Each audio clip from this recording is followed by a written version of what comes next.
ગુજરાત 87 માં આપનું સ્વાગત છે। બુલેટિનની શરૂઆત એક મહત્વના સમાચારથી કરીશું અને મોટા સમાચારથી કરીશું, જે અત્યારે અરવલ્લીથી સામે આવી રહ્યા છે। અરવલ્લીની અંદર નકલી કચેરીનો મામલો પ્રકાશમાં આવ્યો હતો। તિરુપતિ રાજ બંગલોઝમાં નકલી કચેરી ચાલતી હોય તેવા આક્ષેપો કરાયા છે। બાયડના ધારાસભ્ય ધવલસિંહ ઝાલાએ આરોપો લગાવ્યા છે। ખાનગી જગ્યાએ ખોટા બિલો અને સિક્કા મળ્યા હોવાનો દાવો પણ તેમના દ્વારા વ્યક્ત કરવામાં આવ્યો છે। તો વિભાગના કેટલાક અધિકારીઓની સંડોવણી હોવાનો પણ આક્ષેપ તેમના દ્વારા કરાયો છે। અરવલ્લીથી આ માહિતી મળી રહી છે। અરવલ્લીમાં મોડાસામાં સિંચાઈ પંચાયતની નકલી કચેરીનો આરોપ લગાવવામાં આવ્યો છે। મામલો પ્રકાશમાં આવ્યો, જેમાં તિરુપતિ રાજ બંગલોઝમાં ચાલતી હતી આ નકલી કચેરી તેવો દાવો કરાયો છે। ત્યારે બાયડના ધારાસભ્ય ધવલસિંહ ઝાલાએ આરોપો લગાવ્યા છે નકલી કચેરીના। આ સાથે જ ખાનગી જગ્યાએ ખોટા બિલો અને સિક્કાઓ મળ્યા હોવાનો પણ કરાયો છે દાવો। જે પ્રકારે મેં આ જોયું છે ત્યાંથી મને પણ પોતાને દુઃખ થયું છે કે મારા જિલ્લાની અંદર આ પ્રકારની વાત હોય। સ્થળ ઉપર ક્યાંય કામ થયા નથી। છેલ્લા 3 વર્ષના કામો તપાસવામાં આવે તો 70% કામો સ્થળ ઉપર થયા નથી। એકના એક કામના બીજી વખત બિલ મૂકવામાં આવ્યા છે। આની પહેલા મનરેગાની અંદરથી મનરેગા નહીં પરંતુ ભૂસ્તર ખાતાની ગ્રાન્ટની મેં તકેદારી આયોગમાં ફરિયાદ કરી, બંને જગ્યાએ મેં ફરિયાદ કરી છે। જે રીતે આરો પ્લાન્ટ કે આ બીજી વાતો કરું એ તમામ પ્રકારની મેં પહેલાં પણ પ્રેસ કોન્ફરન્સ કરી છે ને હજુ સુધી વરસ થયું પણ મને એની અંદર જવાબ મળ્યો નથી। ક્યાંક અધિકારી તપાસ કરવા આવે, જિલ્લાનો જ અધિકારી તપાસમાં જાય, એ મારા માટે દુઃખની વાત છે। પરંતુ ફરીથી કહું છું કે ભારતીય જનતા પાર્ટીની સરકાર પારદર્શકતાથી કામ કરી રહી છે। માનનીય મુખ્યમંત્રી પારદર્શકતાથી કામ કરી રહ્યા છે, સિંચાઈ મંત્રી પારદર્શકતાથી કામ કરી રહ્યા છે। પરંતુ ક્યાંક 1-2 અધિકારી પોતાના ઘર માટે અથવા પોતાની મહત્વાકાંક્ષાઓ પૂરી કરવા માટે આ પ્રકારનું જે વર્તન કર્યું છે અને વર્તણૂક કરી છે એ કદાચ શંકાના દાયરામાં છે। અને આની પર જો તપાસ કરવા આવે તો મને પોતાને એવો વિશ્વાસ છે કે આ ખરેખર અહીંયાથી કેટલાય રૂપિયાની હેરાફેરી થઈ હોય એવું મને સ્પષ્ટ દેખાય છે। કારણ કે બિલો અરવલ્લીથી આ જાણકારી મળી છે, જેમાં મોડાસામાં સિંચાઈ પંચાયતની નકલી કચેરીનો આરોપ લગાવવામાં આવ્યો છે। તિરુપતિ રાજ બંગલોઝમાં આ નકલી કચેરી ચાલતા હોવાનો આક્ષેપ। તો આજ મુદ્દે વધુ વિગતો સાથે અમારા સંવાદદાતા મહેશ પરમાર લાઈવમાં જોડાઈ ચૂક્યા છે। મહેશ, અરવલ્લીના મોડાસામાં સિંચાઈ પંચાયતની નકલી કચેરી હોવાનો મામલો પ્રકાશમાં આવી રહ્યો છે અને આક્ષેપોબાજી થઈ રહી છે, શું કહેશો? બિલકુલ, મોડાસાના તિરુપતિ રાજ બંગલોઝમાં એક મકાનમાં પંચાયત સિંચાઈ નકલી કચેરી હોવાનું સામે આવ્યું છે। બાયડના ધારાસભ્ય ધવલસિંહ ઝાલા દ્વારા સમગ્ર મામલો છે તે બહાર પાડવામાં આવ્યો છે। આપ જોઈ શકો છો આજે મકાન અધિકારીઓ છે કરવામાં આવી છે। સાથે જ જે ટાઉન પોલીસની ટીમ છે તેમના દ્વારા પણ અહીંયા તપાસ ચાલુ કરવામાં આવી છે। અને જે આ મકાન હતું, મકાનની અંદર જે દસ્તાવેજો છે તે મળી આવે છે। સાથે જ જે હાલ તપાસ છે તે પણ ચાલુ છે।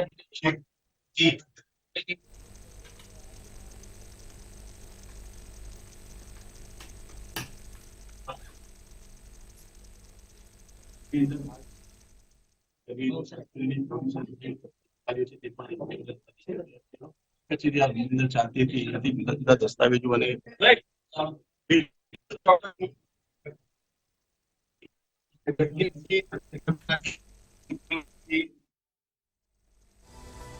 જી મહેશ, જાણકારી આપવા બદલ આભાર। તો અરવલ્લીથી આ માહિતી જાણવા મળી રહી છે, જેમાં મોડાસામાં સિંચાઈ પંચાયતની નકલી કચેરી હોવાના આક્ષેપો લગાવ્યા છે અને આ આક્ષેપો બાયડના ધારાસભ્ય ધવલસિંહ ઝાલાએ લગાવ્યા છે તેવું પણ જાણવા મળ્યું છે। આ સાથે જ ખાનગી જગ્યાએ ખોટા બિલો અને સિક્કા મળ્યા હોવાનો પણ આરોપ છે। અને એટલું જ નહીં, આ વિભાગના કેટલાક અધિકારીઓની પણ આ સમગ્ર ઘટનામાં અને સમગ્ર મુદ્દે સંડોવણી હોવાનો પણ આક્ષેપ છે તે લગાવવામાં આવ્યો છે। મોડાસામાં સિંચાઈ પંચાયતની નકલી કચેરીનો આક્ષેપ થયો છે, જેમાં તિરુપતિ રાજ બંગલોઝમાં આ નકલી કચેરી ચાલતી હોય તે પ્રકારનો આક્ષેપ થયો છે। આ આક્ષેપ બાયડના ધારાસભ્યએ કર્યો છે।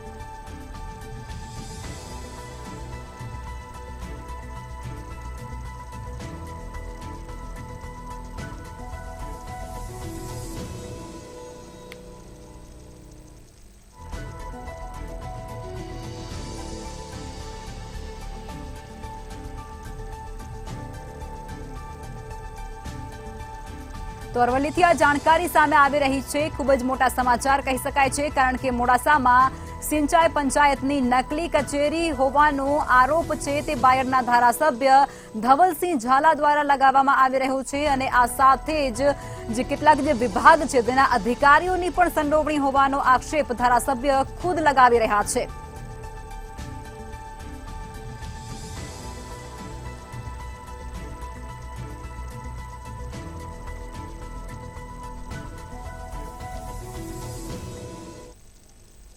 મોરબીથી દુઃખદ સમાચાર સામે આવી રહ્યા છે। મોરબીની અંદર તળાવમાં નહાવા પડતા 3 જેટલા માસૂમ ડૂબ્યા હોવાની ઘટના સામે આવી છે।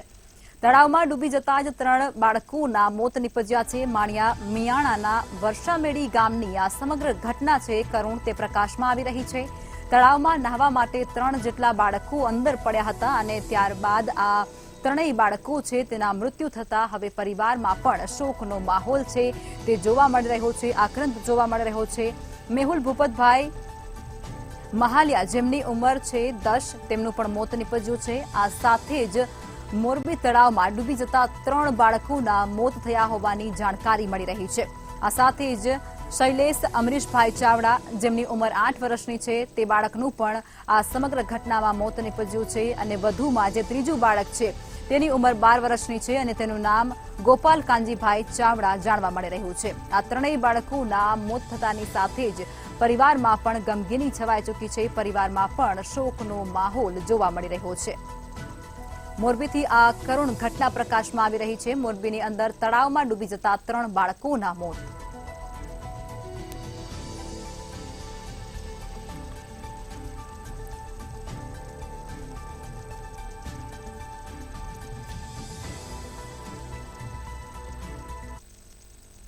રાધનપુરના ધારાસભ્ય દ્વારા સીએમને પત્ર લખી અને રજૂઆત કર્યા હોવાનો મામલો પ્રકાશમાં આવી રહ્યો છે। સમાચાર હાલ પાટણથી, જેમાં રાધનપુરના ધારાસભ્યએ મુખ્યમંત્રીને પત્ર લખ્યો છે। ધારાસભ્ય લવિંગજી સોલંકીએ પાણી પુરવઠા મંત્રીને પત્ર લખી અને રજૂઆત કરી છે, જેમાં નર્મદા કેનાલમાં પાણી બંધ કરાતા પાણીની હાલાકી લોકોને પડી રહી છે। ત્યારે કેનાલ તૂટેલી હોવાના કારણે પાણી બંધ કરવામાં આવ્યું છે તેવું પણ સામે આવી રહ્યું છે। તો પાણી બંધ કરાતાની સાથે જ 10 જેટલા ગામના લોકો છે તેને પાણીને લઈ અને મુશ્કેલીનો સામનો કરવો પડી રહ્યો છે। સમાચાર હાલ પાટણથી મળી રહ્યા છે। પાટણના રાધનપુરના ધારાસભ્ય દ્વારા મુખ્યમંત્રીને પત્ર લખી અને પાણી અંગે રજૂઆત કરાઈ, જેમાં ધારાસભ્ય લવિંગજી સોલંકીએ પાણી પુરવઠા મંત્રીને પત્ર લખી અને નર્મદા કેનાલમાં પાણી બંધ કરાતા લોકોને પાણીને લઈને હાલાકી પડી રહી છે, પરેશાની થઈ રહી છે તેવો ઉલ્લેખ કરાયો હતો। જો કે કેનાલ તૂટેલી હોવાના કારણે પાણી બંધ કરવામાં આવ્યું છે તેવું પણ જાણવા મળ્યું છે। તો પાણી બંધ કરાતાના સાથે જ આસપાસના જેટલા 10 ગામો છે તેમાં વસતા તમામ લોકો અને રહીશોને ભારે હાલાકી પડી રહી છે તેવો મુશ્કેલીનો સામનો કરતા હોય તેવું સ્પષ્ટપણે વર્તાઈ રહ્યું છે। તો પાટણના રાધનપુરના ધારાસભ્ય દ્વારા મુખ્યમંત્રીને પત્ર લખી અને નર્મદા કેનાલમાં પાણી બંધ થયા હોવાની જાણકારી આપવામાં આવી છે। તેને લઈ અને આસપાસના જે 10 ગામડાઓ છે તેમાં જે લોકો રહી રહ્યા છે તેઓને મુશ્કેલીનો સામનો કરવો પડી રહ્યો છે તે વસ્તુનો ઉલ્લેખ પણ આ પત્રની અંદર લવિંગજી દ્વારા કરવામાં આવ્યો છે। ત્યારે તૂટેલી કેનાલ હોવાને કારણે પાણી નથી મળી રહ્યું તેવું પણ કહેવા મળી રહ્યું છે।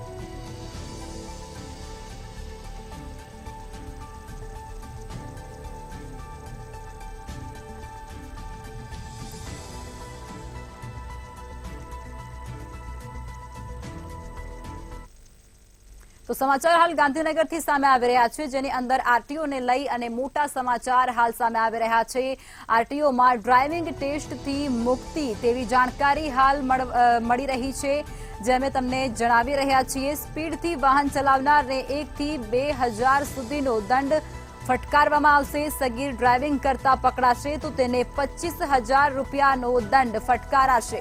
તો આ જાણકારી છે અમે તમને આપી રહ્યા છીએ, ગાંધીનગરથી અમને મળી રહી છે। આરટીઓમાં ડ્રાઇવિંગ ટેસ્ટથી મુક્તિ મળી છે, જેમાં અલગ અલગ કાયદા છે તે અત્યારે બહાર પાડવામાં આવ્યા છે, જેની અંદર સ્પીડથી વાહન ચલાવનારને 1 થી 2000 સુધીનો દંડ ફટકારાશે। સાથે જ સગીર ડ્રાઇવિંગ કરતા જો પકડાશે તો તેને પણ 25,000નો દંડ ફટકારવામાં આવશે। નવા નિયમ છે તે આરટીઓ દ્વારા લાગુ કરવામાં આવી રહ્યા છે, જેની અંદર હવે જો કોઈ વાહન ચાલક ઓવર સ્પીડથી પોતાનું વાહન ચલાવશે તો તેને 1000 થી લઈ અને 2000 સુધીનો દંડ છે તે ફટકારવામાં આવશે અને આ સાથે જ કોઈ સગીર ડ્રાઇવિંગ કરતા પકડાશે તો 25000નો દંડ ફટકારાશે।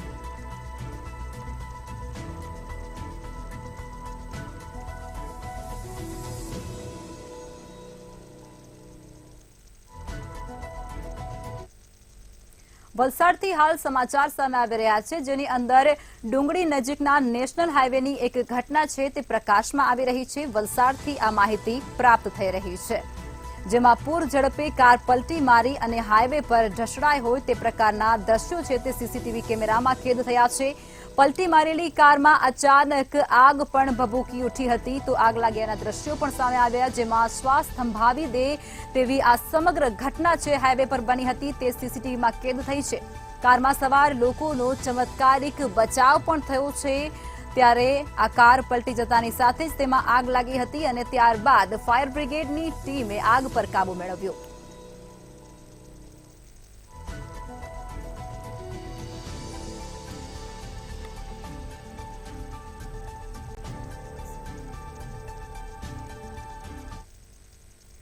મહેસાણાથી હાલ સમાચાર સામે આવી રહ્યા છે। એક ગ્રામ્ય વિસ્તારનો બનાવ છે તે પ્રકાશમાં આવ્યો છે। બહુચરાજીના કરણસાગર ગામનો બનાવ છે તે જાણવા મળી રહ્યું છે, જેમાં પ્રેમ પ્રકરણમાં 2 જૂથો વચ્ચે પથ્થરમારો થયા હોવાની માહિતી પ્રાપ્ત થઈ રહી છે। એક જ સમાજના 2 જૂથ વચ્ચે પથ્થરમારો થયો હતો, મારામારી થયા હોવાના દ્રશ્યો પણ સામે આવ્યા, જેમાં યુવતીને ભગાડી જવાના મુદ્દે લઈ અને પથ્થરમારો બંને જૂથો વચ્ચે થયો હતો।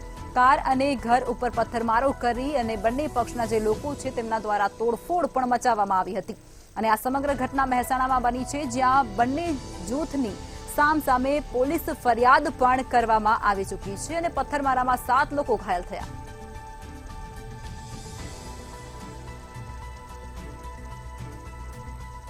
વધુ વિગતો અમારા સંવાદદાતા અલ્પેશ આપી રહ્યા છે ફોનલાઈન પર।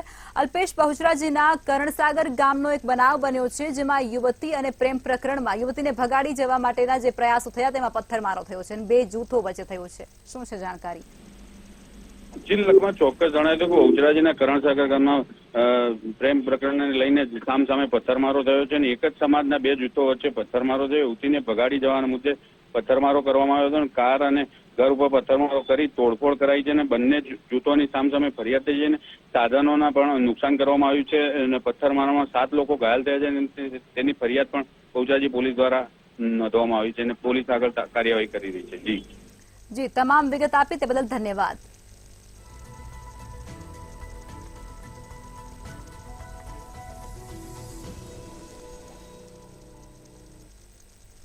ભાવનગરની અંદર મેગા ડિમોલેશન ચાલી રહ્યું છે અને તેમાં જ મંદિરની અંદર પણ હવે ડિમોલેશન કરાયા હોવાનું જાણવા મળી રહ્યું છે। મહાનગરપાલિકા દ્વારા મંદિરનું ડિમોલેશન કરવામાં આવ્યું છે।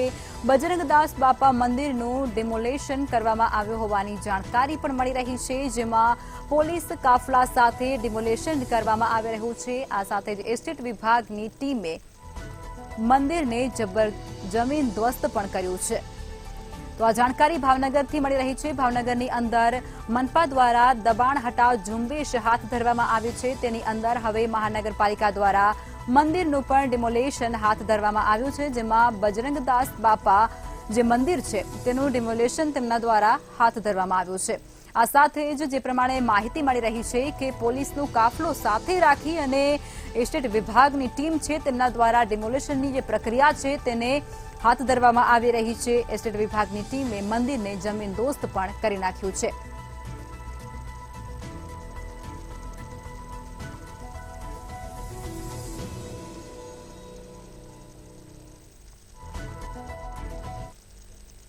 તો ભરૂચની અંદર દીપડાની દહેશત હજુ પણ યથાવત જોવા મળી રહી છે। દીપડાના આંટા ફેરા મારતો હોવાનો એક વિડીયો છે તે સામે આવી રહ્યો છે। સીસીટીવી કેમેરામાં પણ આ દીપડો આંટા ફેરા મારતો કેદ થયો છે। સિનુડી ગામ નજીક દીપડો શિકારની શોધમાં ગામમાં પ્રવેશ્યો હોવાનું જાણવા મળ્યું છે। દીપડાને વહેલી તકે પકડી લેવામાં આવે તેવી ગ્રામજનો દ્વારા માંગ પણ ઉઠવા પામી છે।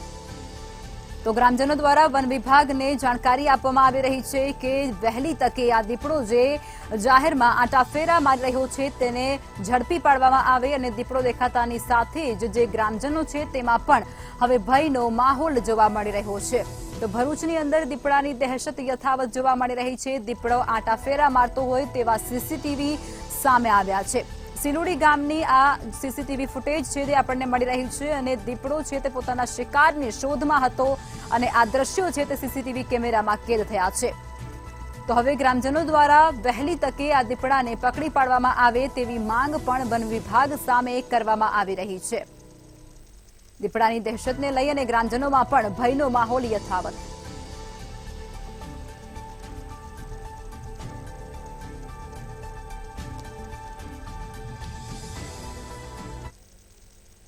અભિનેતા શાહરૂખ ખાન પણ ગરમીની ઝપેટમાં આવ્યા હોય તે પ્રમાણેના સમાચાર મળ્યા છે. કાળઝાળ ગરમી વરસી રહી છે તેની અંદર હવે શાહરૂખ ખાન પણ ગરમીની ઝપેટમાં આવ્યા છે. લૂ લાગવાને કારણે શાહરૂખ ખાનને ભરતી કરવા પડ્યા છે હોસ્પિટલની અંદર. તો કેડી હોસ્પિટલમાં શાહરૂખ ખાન છે તેઓને ભરતી કરવા પડ્યા છે. હોસ્પિટલ બહાર પોલીસનો ચાંપતો બંદોબસ્ત પણ ગોઠવી દેવામાં આવી રહ્યો છે અને આ કેડી હોસ્પિટલ છે જ્યાં શાહરૂખ ખાન અભિનેતાને ભરતી કરવા પડ્યા છે. હોસ્પિટલ બહાર પોલીસનો ચાંપતો બંદોબસ્ત પણ ગોઠવી દેવામાં આવ્યો છે. અનિચ્છનીય બનાવ ન બને તે માટે પૂરી તકેદારી રખાઈ રહી છે.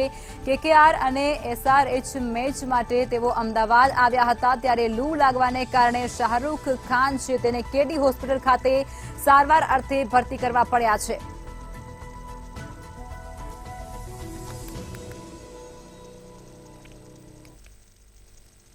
ગુજરાતમાં ગરમીનો કહેર વધી રહ્યો છે. કાળઝાળ ગરમીથી લોકો ત્રાહિમામ પોકારી રહ્યા છે. તંત્ર દ્વારા ગરમીથી બચવા માટેની જાગૃતિ અભિયાન પણ ચલાવવામાં આવી રહ્યા છે. આ દરમિયાન હવામાન વિભાગે અમદાવાદ અને ગાંધીનગર સહિત ગુજરાતના કેટલાક ભાગોમાં ભારે ગરમીની આગાહી કરી છે. આ સાથે જ હવામાન વિભાગે લોકોને તડકામાં બહાર નીકળવા અંગે પણ સાવચેતી રાખવા જણાવ્યું છે. આજે હવામાન વિભાગે અમદાવાદ, ગાંધીનગર, સુરેન્દ્રનગર, પોરબંદર, ભાવનગર, જૂનાગઢ સાથે જ રાજકોટ, આણંદ, બનાસકાંઠા, સાબરકાંઠા, વધુમાં પાટણ, સુરત, વલસાડ, મહેસાણા, વડોદરા, અમરેલી અને કચ્છ જિલ્લામાં ભારે ગરમીની સંભાવના વ્યક્ત કરી છે.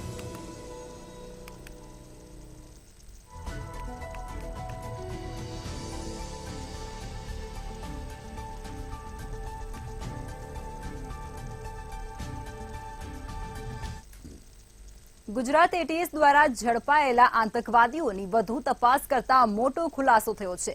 શ્રીલંકાથી આવેલા આતંકવાદીઓને અમદાવાદ એરપોર્ટ પરથી ઝડપી પાડવામાં આવ્યા હતા. આ 4 આરોપીઓને ATS દ્વારા કાયદાકીય તપાસ કરતા 4 આરોપીઓ ગુનાહિત ઇતિહાસ ધરાવે છે. નફાન નામનો આરોપી ગોલ્ડ અને ડ્રગ્સના સ્મગલિંગમાં સંડોવાયેલો હતો ત્યારે નુસરત નામનો આતંકવાદી અનેક કાવતરાથી 38 વખત ભારત આવ્યો હતો. ધરપકડ પહેલા આ આરોપીઓ ભારત સાથે ગોલ્ડ અને ડ્રગ્સ સ્મગલિંગમાં પણ જોડાયેલા હોય તેવું સ્પષ્ટપણે સામે આવ્યું છે.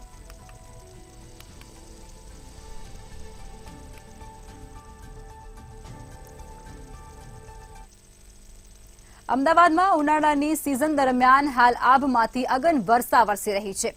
આ શહેરમાં છેલ્લા 4 દિવસથી 45 ડિગ્રી જેટલું તાપમાન રહેવા પામેલ છે. જેને અનુલક્ષી અને ભાજપના સત્તાધીશોએ સમગ્ર શહેરમાં વિવિધ જગ્યાઓ પર સ્પ્રિન્કલર મશીન દ્વારા પાણીનો છંટકાવ કરી અને હીટને બીટ કરવાનું અભિયાન હાથ ધરવામાં આવ્યું છે. પરંતુ તે આયોજન માત્ર કાગળ ઉપર રહેવા પામેલ હોય તેવું જણાઈ રહ્યું છે. હાલ માત્ર દક્ષિણ ઝોનમાં કાંકરિયા, આવકાર હોલ, શાહ આલમ જેવી થોડીક જ જગ્યાઓ પર માત્ર આ મશીન છે તેના દ્વારા પાણીનો છંટકાવ કરવામાં આવતો હતો. તેમજ 4 રસ્તા અને સિગ્નલ પાસે ઉભેલા વાહન ચાલકોને ગરમીના કારણે અથવા તો લૂ લાગે છે તે માટે ઉપર લીલા કલરની નેટ નાખવાની પણ વાતો કરેલ હતી. પરંતુ એક પણ જગ્યાએ તે લીલા કલરની નેટ નાખેલ નથી. ત્યારે વિપક્ષ નેતા શહેજાદ ખાન પઠાણે આ મામલે પ્રતિક્રિયા આપી છે. નાગરિકોનું આરોગ્ય જાળવવા, હીટવેવને રોકવા માટે તાકીદે યોગ્ય વ્યવસ્થા ગોઠવવા કોંગ્રેસ પક્ષની માંગણી છે.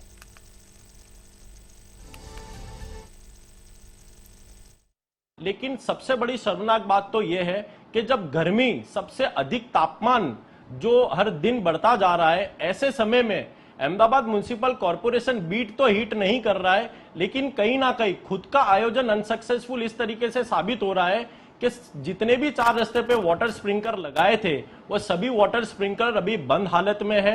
एक भी वाटर स्प्रिंकलर इतनी गर्मी में जब तापमान 45 से 46 डिग्री रहता हो, जिस वक्त वाटर स्प्रिंकलर की सबसे ज्यादा जरूरत हो, उसी समय अहमदाबाद म्युनिसिपल का यह आयोजन पूरी तरीके से फेल नजर आता दिखाई दे रहा है।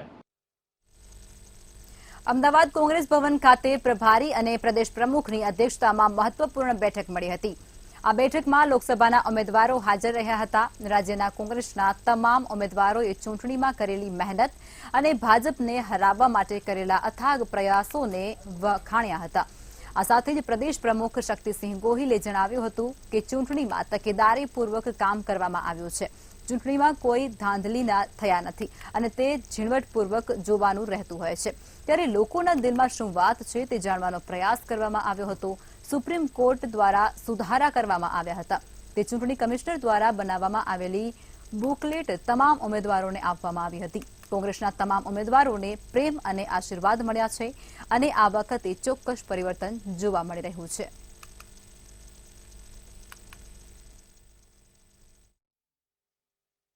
ખાસ કરીને 4 જૂને મતગણતરી છે, તો મતગણતરી વખતે નિયમોની જોગવાઈઓ, રેપ્રેઝન્ટેશન ઓફ પીપલ્સ એક્ટની કઈ જોગવાઈ પ્રમાણે શું કરવું જોઈએ, ચૂંટણી કમિશને મતગણતરી માટે કેટલીક બાબતો દર્શાવતી બુકલેટ બનાવી છે કે જેમાં સંપૂર્ણ માર્ગદર્શન મળી જાય. તો એ બુકલેટની કોપી અમારા તમામ ઉમેદવારો અને તમામ જિલ્લા કોંગ્રેસ સમિતિના પ્રમુખોને અમે આપી છે. એક એક શબ્દનો વાંચી લેજો. ગુજરાત કોંગ્રેસ પ્રદેશના મુખ્ય પ્રવક્તા ડોક્ટર મનીષ દોશી દ્વારા કારકિર્દીના ઉંબરે નામનું પુસ્તક સતત 19 વર્ષ સુધી લોન્ચ કરવામાં આવી રહ્યું છે. વિદ્યાર્થીઓને અભ્યાસ અંગે પ્રશ્ન મૂંઝવતા હશે તેનું આ પુસ્તકમાં નિરાકરણ મળશે. આ પુસ્તક વિદ્યાર્થી ખૂબ જ ઉપયોગી થાય છે. આ પુસ્તક ડિજિટલ સ્વરૂપમાં પણ બાળકોને પ્રાપ્ત થશે. જેમાં ડોક્ટર મનીષ દોશી દ્વારા સંપાદિત કરવામાં આવેલા પુસ્તકમાં ધોરણ 10 અને 12 પછી બાળકો ઉજ્જવળ ભવિષ્ય માટે કયા કોર્સની પસંદગી કરવી, સાથે જ આગળના અભ્યાસ માટે સ્કોલરશીપ કેવી રીતે મળી શકે છે. આ પુસ્તક ગુજરાતી અને અંગ્રેજી માધ્યમના તમામ બાળકો માટે ઉપયોગી સાબિત થઈ શકે છે.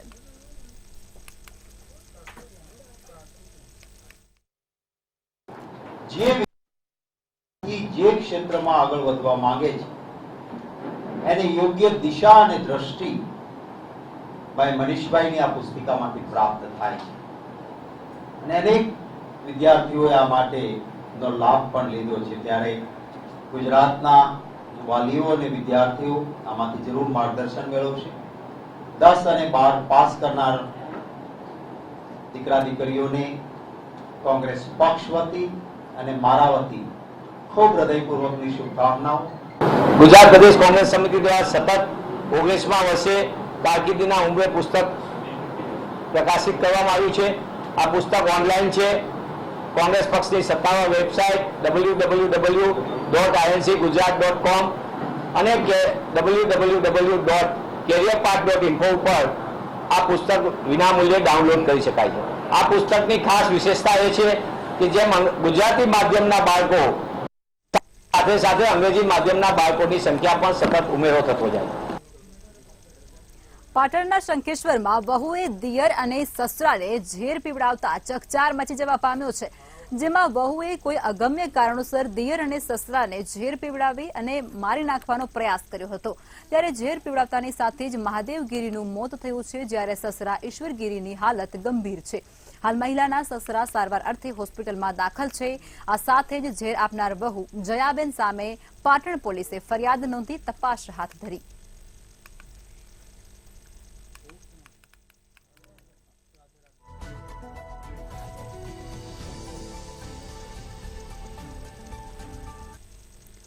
પાટણના ખાનપુર રાજકુવા ગ્રામ પંચાયતના પેવર બ્લોકની કામગીરી કરનાર નગીનભાઈ મકવાણા નામના કોન્ટ્રાક્ટરને કામગીરી પૂર્ણ કરવા છતાં તેમના બિલના પૈસા ન મળતા તેમણે અગાઉ અનેક વખત ગ્રામ પંચાયત તેમજ તાલુકા પંચાયત કચેરીમાં રજૂઆતો કરી હતી. છતાં તેમના પૈસા ન મળતા આખરે તેઓએ તાલુકા પંચાયત કચેરીમાં આવી અને ઝેરી દવા પી આત્મહત્યા કરવાની કોશિશ કરી હતી.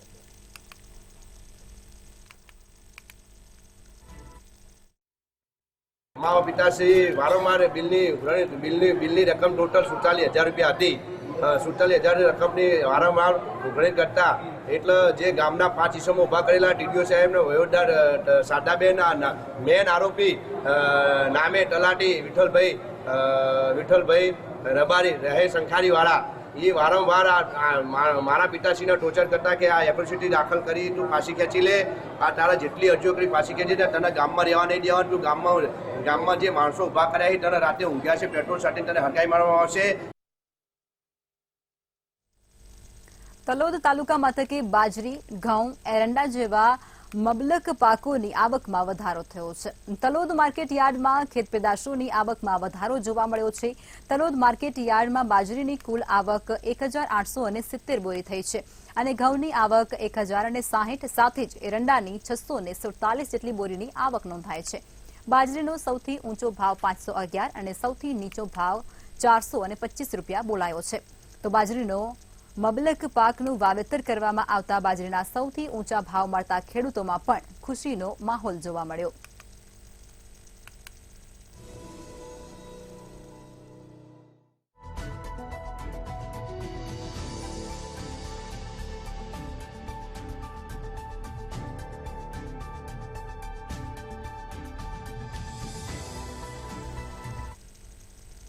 તો આ સાથે જ બુલેટિન ગુજરાત એટ 7 માં અત્યારે બસ આટલું જ. કાલે ફરી મળીશું. ત્યાં સુધી જોતા રહો મંતવ્ય ન્યૂઝ. નમસ્કાર.